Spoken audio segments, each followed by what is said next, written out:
Baik, terima kasih.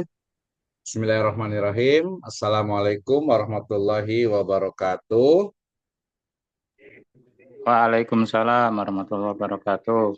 Waalaikumsalam warahmatullahi wabarakatuh. Alhamdulillahirrabbilalamin. Wassalatu wassalamu ala asrafil anbiya wal mursalin. Habibana wa nabiyana wa sayyidana wa maulana Muhammadin sallallahu alaihi Sallallahu alaihi wasallam wasallam. wa ala alihi wa ashabihi wa man tabi'ahum bi ihsanin ila yaumiddin wa ba'd. Qala Allah Ta'ala fi kitabihil karim. A'udzu billahi minasyaitonir rajim. Bismillahirrahmanirrahim.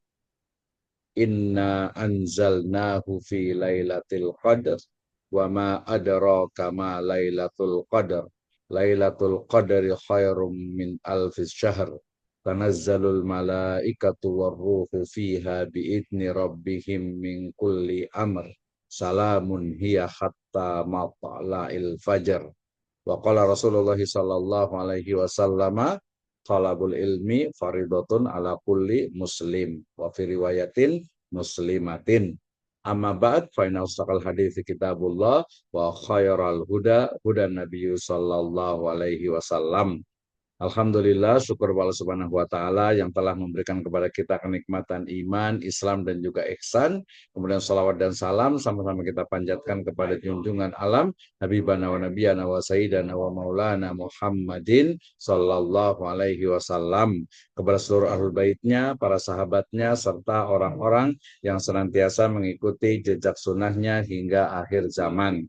Saya ucapkan terima kasih kepada seluruh mahasiswa di semester 5 program studi Pendidikan Agama Islam Sekolah Tinggi Agama Islam Sirajul Falah Bogor ya. Ini adalah pertemuan terakhir dari ya mata kuliah yang saya ampu pada semester ini, yaitu metodologi penelitian. Nah, terkait dengan metodologi penelitian tentu saja ya ini juga adalah presentasi terakhir ya yang ada di semester ini. Mudah-mudahan nanti bermanfaat. Nanti terakhir akan ada closing remark dari saya terkait juga dengan mungkin UAS ya, ujian akhir semester yang akan diadakan pada pekan yang akan datang. Baik, menghemat waktu, saya persilakan kepada Ustadz Zainul Ihsan ya untuk mempresentasikan dari makalahnya ya, dari makalahnya terkait dengan analisis varians atau ANOVA. Baik, kepada beliau kami persilahkan.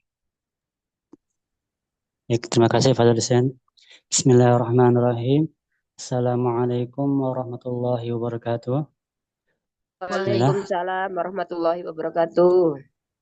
Izinkan kami dari kelompok 7 mempresentasikan makalah dengan tema analisis varian atau ANOVA. Kelompok kami di sini ada 3 orang. Yang pertama saya, kemudian Bapak Asep Saifuddin, belum hadir mungkin ya, dan Bapak Ramdan Jailani. Assalamualaikum warahmatullahi wabarakatuh. Warahmatullahi wabarakatuh. Langsung. Ya, pendahuluan analis varian atau ANOVA adalah salah satu metode statistik yang sangat penting dalam penelitian untuk menguji perbedaan rata-rata antara 2 atau lebih kelompok. ANOVA digunakan untuk menentukan apakah variasi yang terjadi pada data dipengaruhi oleh faktor pelakuan atau hanya karena variasi acak atau alami. Dengan menggunakan ANOVA, peneliti dapat menguji hipotesis yang berkaitan dengan perbedaan antar kelompok sehingga dapat memperoleh kesimpulan yang valid dan objektif. Teknik ini pertama kali diperkenalkan oleh Ronald A. Fisher pada tahun 1920-an dan sejak itu menjadi salah satu alat yang sering digunakan dalam berbagai bidang, mulai dari ilmu sosial, pendidikan, kesehatan, hingga ilmu alam. Dengan ANOVA, peneliti tidak hanya bisa menguji perbedaan antar 2 kelompok, tetapi juga untuk lebih dari 2 kelompok sekaligus yang membuatnya lebih efisien dibandingkan dengan menggunakan uji t-test untuk setiap perbandingan pasangan. ANOVA bekerja dengan cara membandingkan 2 jenis variasi, yaitu variasi antar kelompok belum berjalan deh. Dan variasi dalam kelompok atau error variance. Jika variasi antar kelompok lebih besar daripada variasi dalam kelompok, maka dapat disimpulkan bahwa perbedaan antar kelompok itu signifikan. Oleh karena itu, ANOVA sangat berguna untuk penelitian yang melibatkan lebih dari 2 kelompok atau pelakuan yang diuji. Pada dasarnya, ANOVA membandingkan rata-rata kelompok yang berbeda untuk melihat apakah ada perbedaan yang signifikan antara mereka. Salah satu kekuatan utama ANOVA adalah kemampuannya untuk menguji lebih dari 2 kelompok pada saat yang bersamaan, tanpa meningkatkan risiko kesalahan tipe 1 atau kesalahan dalam menolak hipotesis nol yang sebenarnya benar. Oleh karena itu, ANOVA menjadi alat yang sangat berharga dalam eksperimen yang melibatkan banyak kelakuan. ANOVA sering digunakan dalam eksperimen yang melibatkan beberapa faktor. Dalam hal ini, ANOVA dapat dibagi menjadi beberapa jenis, tergantung pada jumlah faktor atau variabel yang diuji. Salah satunya adalah one way ANOVA yang digunakan untuk menguji perbedaan rata-rata antara beberapa Slide-nya boleh, Ustaz Zainul, slide-nya boleh digerakkan. Ya, Pak? Slide-nya boleh atau diinikan aja. Apa namanya, dikecilkan aja nggak apa-apa biar kelihatan. Iya, Bisa diklik. Nah, gitu aja, yang kecil aja nggak apa-apa. Nah, oke, lanjut, silakan. Ya, dalam makalah ini akan dibahas lebih lanjut tentang konsep dasar ANOVA serta penjelasan tentang jenis-jenis ANOVA, yaitu one ANOVA dan two-way ANOVA. Pembahasan ini kedua untuk memberikan pemahaman yang lebih mendalam mengenai teknik statistik ini, serta cara penggunaannya dalam penelitian. Yang pertama yaitu konsep dasar ANOVA. Analisis varian ANOVA adalah metode yang digunakan untuk menguji hipotesis mengenai perbedaan rata antara 2 kelompok atau lebih. Tujuan utama dari ANOVA adalah untuk menentukan apakah ada perbedaan yang signifikan antara kelompok-kelompok yang diuji. Metode ini memperhatikan variasi antara kelompok, antar pelakuan, dengan variasi dalam kelompok dalam perlakuan. Untuk menentukan apakah perbedaan yang ada lebih besar dari apa yang bisa dijelaskan oleh variabel sepecah. Pada dasarnya, ANOVA melibatkan pembagian variasi dalam data ke beberapa sumber. Variasi dalam data terdiri dari variasi yang disebabkan oleh banding antara variasi. Tercatat bahwa ANOVA tidak memberi informasi apakah ada perbedaan yang signifikan secara keseluruhan untuk mengetahui kelompok mana yang berbeda dilakukan uji lanjutan seperti uji 2K antara kelompok tertentu. Kemudian jenis-jenis ANOVA. Yang pertama yaitu one way ANOVA. One way ANOVA adalah jenis ANOVA yang digunakan ketika terdapat satu variabel bebas atau faktor memiliki lebih dari 2 kategori atau kelompok. One way ANOVA bertujuan untuk menguji apakah terdapat perbedaan signifikan antara rata-rata dari 3 kelompok atau lebih yang memiliki satu faktor. Misalnya, penelitian untuk mengetahui apakah rata-rata hasil belajar siswa berbeda-beda berdasarkan jenis kelamin, laki-laki atau perempuan, atau berdasarkan metode pengajaran yang digunakan, bisa metode A, B, atau C. Salah satu contoh penggunaan one way ANOVA adalah dalam penelitian yang menguji efektivitas 3 jenis obat atau penyakit tertentu. 3 kelompok peserta eksperimen diberi perlakuan dengan obat yang berbeda dan hasilnya dibandingkan untuk mengetahui apakah ada perbedaan yang signifikan dalam tingkat kesembuhan antara kelompok-kelompok tersebut. Keuntungan dari one way ANOVA adalah kesederhanaannya. Teknik ini hanya membutuhkan satu faktor atau variabel untuk menguji perbedaan antar kelompok yang membuatnya sangat mudah diterapkan pada berbagai jenis penelitian. Namun, jika ada lebih dari satu faktor yang perlu diuji, one way ANOVA tidak cukup untuk mengungkapkan hubungan yang kompleks antar faktor-faktor tersebut. Selain itu, jika ditemukan perbedaan yang signifikan antar kelompok, ANOVA tidak memberitahu kita kelompok mana yang berbeda. Oleh karena itu, uji lanjutan atau post hoc analysis seperti uji Tukey atau uji Benferroni perlu dilakukan untuk menentukan perbedaan antara kelompok-kelompok tertentu. Salah satu kelemahan one way ANOVA adalah asumsi normalitas dan homogenitas varian antar kelompok. Jika data tidak memenuhi asumsi-asumsi tersebut, maka hasil dari ANOVA bisa menjadi bias dan tidak valid. Untuk itu, penting untuk memeriksa data terlebih dahulu menggunakan uji normalitas dan uji homogenitas varians. Kemudian selanjutnya yaitu two-way ANOVA. Two-way ANOVA adalah jenis ANOVA yang digunakan ketika ada 2 variabel bebas atau faktor yang diuji secara simultan. Teknik ini digunakan untuk mengevaluasi pengaruh 2 faktor dan bagaimana keduanya mempengaruhi variabel dependen secara bersamaan. Selain itu, two-way ANOVA juga dapat digunakan untuk melihat interaksi antara 2 faktor yang diuji. Ini berarti bahwa two-way ANOVA memungkinkan kita untuk menguji apakah efek dari satu faktor bergantung pada tingkat faktor lainnya. Salah satu contoh aplikasi two-way ANOVA adalah dalam penelitian yang mengeksplorasi pengaruh metode pengajaran dan jenis kelamin terhadap hasil belajar siswa. Dalam hal ini, dua faktor yang diuji adalah jenis kelamin laki-laki perempuan dan metode pengajaran, metode A dan B. Two-way ANOVA dapat menunjukkan tidak hanya apakah ada perbedaan antara metode pengajaran atau jenis kelamin, tetapi juga apakah ada interaksi atau hubungan antara keduanya. Salah satu keunggulan dari two-way ANOVA adalah kemampuannya untuk mengevaluasi pengaruh dua faktor sekaligus dan untuk menguji interaksi antara keduanya. Ini memungkinkan peneliti untuk memahami lebih banyak dinamika dalam data dan memberi informasi yang lebih mendalam tentang hubungan antar faktor. Namun ada beberapa kekurangan yang perlu diperhatikan. Salah satunya adalah kebutuhan untuk memiliki lebih banyak data, karena two-way ANOVA melibatkan dua faktor yang diuji secara simultan. Hal ini dapat perencanaan yang lebih matang dalam eksperimen. Seperti halnya dengan one-way ANOVA, two-way ANOVA juga mengasumsikan normalitas dan whole body varian dalam data. Jika data tidak memenuhi asumsi-asumsi tersebut, hasil yang diperoleh bisa menjadi tidak valid. Oleh karena itu, pemeriksaan asumsi terlebih dahulu sangat penting sebelum menggunakan teknik ini. Dalam penelitian yang melibatkan dua faktor, terlebih two-way ANOVA menjadi pilihan yang sangat baik karena memberikan informasi yang lebih rinci tentang pengaruh faktor-faktor tersebut, serta kemungkinan adanya interaksi antara mereka. Yang terakhir, kesimpulan. Termasuk dari yang itu. Baik, kesimpulannya, ANOVA adalah alat statistik yang penting dalam menguji perbedaan rata-rata antar kelompok. Teknik ini memungkinkan peneliti untuk mengetahui apakah perbedaan antara kelompok yang diuji bersifat signifikan atau hanya karena variabilitas alami. One-way ANOVA digunakan untuk menguji perbedaan antara kelompok yang hanya melibatkan satu faktor. Two-way ANOVA digunakan ketika ada dua faktor yang diuji secara bersamaan dan juga untuk menganalisis interaksi antara kedua faktor tersebut. ANOVA memberikan banyak manfaat dalam penelitian eksperimen karena kemampuannya untuk menangani lebih dari dua kelompok sekaligus tanpa meningkatkan resiko kesalahan. Namun, penggunaan ANOVA juga memerlukan pemeriksaan asumsi yang hati-hati untuk memastikan validitas hasil analisis. Mungkin hanya sekian presentasi makalah dari kami.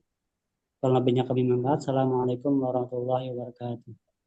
Waalaikumsalam Waalaikumsalam warahmatullahi wabarakatuh. Terima kasih Ustaz Zainul Ihsan atas presentasinya ya. Terakhir ini sebenarnya nanti dia gabungnya itu dengan statistik ya, yang parametrik ya.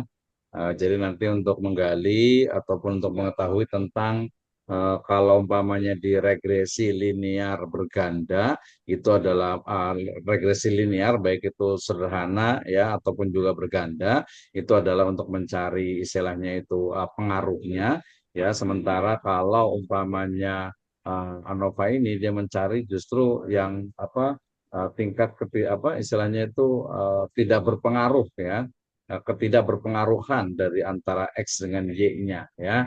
Nah, nanti ini menarik sebenarnya, terutama nanti di penelitian-penelitian yang sifatnya itu eksperimen ya. Jadi memang ini mencari misalnya nih kita mau kita itu mau meneliti tentang kira-kira ya prestasi seorang siswa itu ada nggak pengaruhnya misalnya dengan misalnya transportasi yang dilakukan misalnya gitu ya, transportasi yang digunakan maksudnya. Ada yang naik angkot, ada yang naik motor, ada yang naik mobil, gitu, ada yang jalan kaki. Kira-kira sama atau tidak?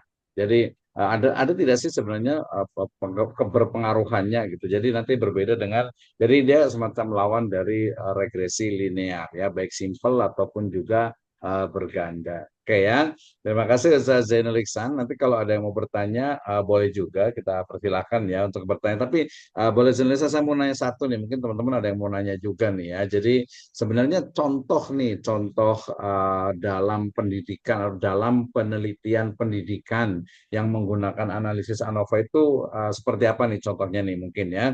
Jadi saya sebutkan satu, mungkin boleh sebutkan satu lagi nih, dan cara kerjanya kayak gimana sih sebenarnya dari analisis variance ini ya, analysis of variance ini. Silakan Ustaz Zainul. Ya, ini berarti sendiri ya, yang lain nggak ini ya, nggak masuk ya? Ada Pak Jailani baru masuk ya.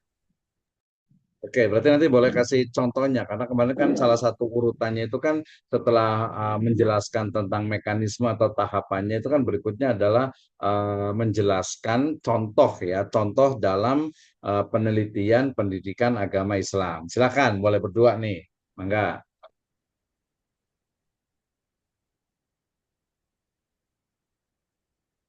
Ya, silakan nanti sambil ada yang bertanya. Jadi contoh dari metode contoh dari penelitian yang menggunakan analisis ANOVA ini. Silakan.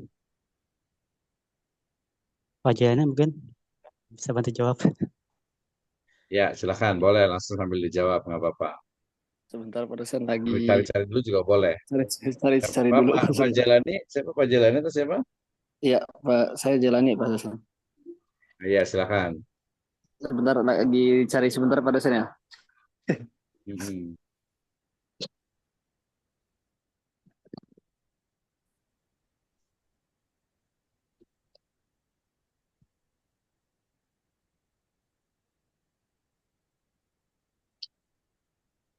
Ya, kami cari ya. Nanti apa namanya? Tadi sebenarnya kalau cari ya kan, sebenarnya sekarang itu ya salah satu skill kemampuan yang harus dimiliki itu memang mencari informasi, ya termasuk juga mencari data gitu ya. Jadi nanti jangan sampai ada yang istilahnya itu nggak tahu nih cara mencari jurnal, cara mencari misalnya tadi penelitian sudah dilakukan gitu ya. Ada hal seperti itu ya. Itu nanti harus belajar sama-sama lah kita ya. Oke, sudah ketemu belum? Contohnya silakan, Ustaz Zainul.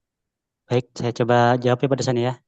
Boleh. Mungkin bisa contoh judul penelitiannya itu pengaruh metode pembelajaran, motivasi belajar, dan interaksi keduanya terhadap pemahaman siswa tentang akhlak dalam pendidikan agama Islam di sekolah. Pengaruh metode pembelajaran.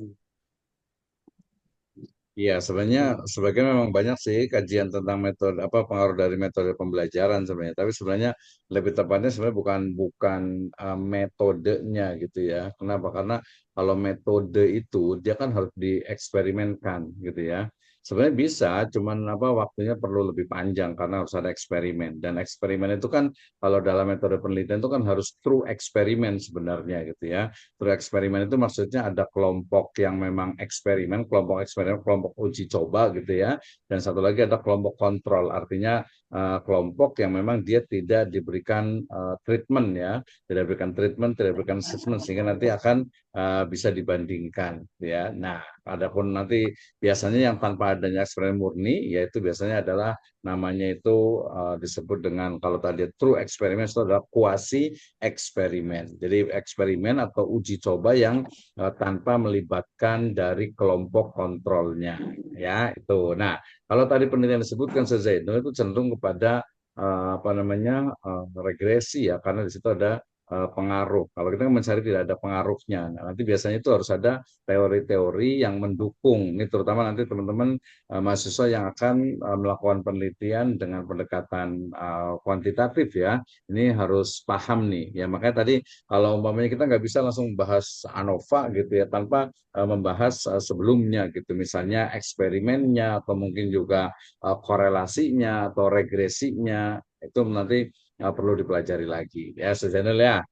Kenapa? Karena tadi kalau umpamanya misal pengaruh, coba teruskan lagi tadi kalau umpamanya tadi judul dengan penelitian seperti itu, metodenya atau tahapannya seperti apa? Silakan Pak Zeno terakhir.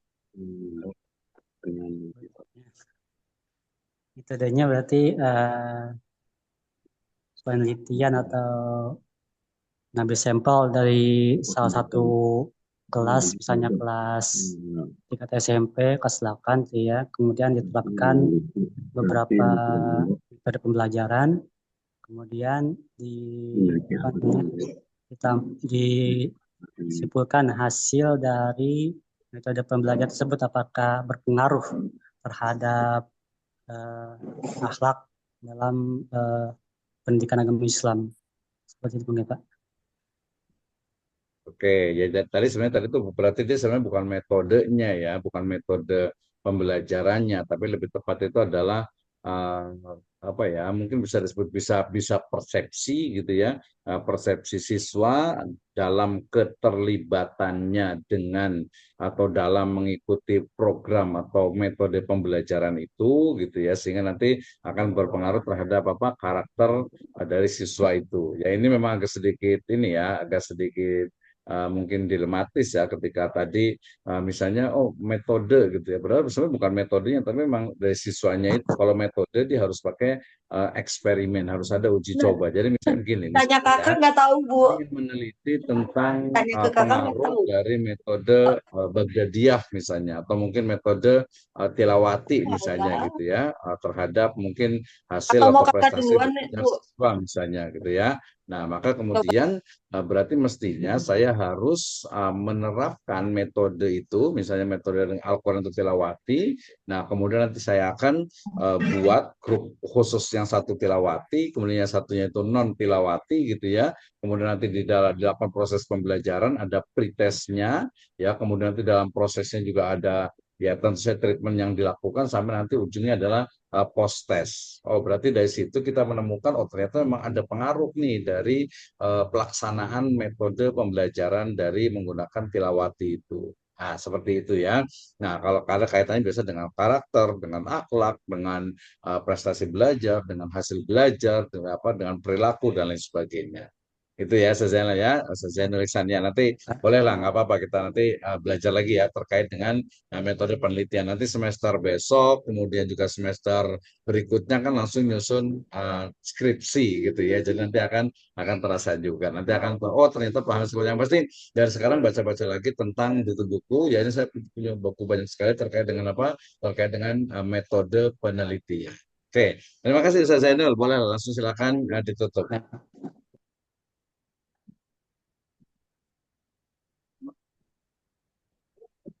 Ya, silakan.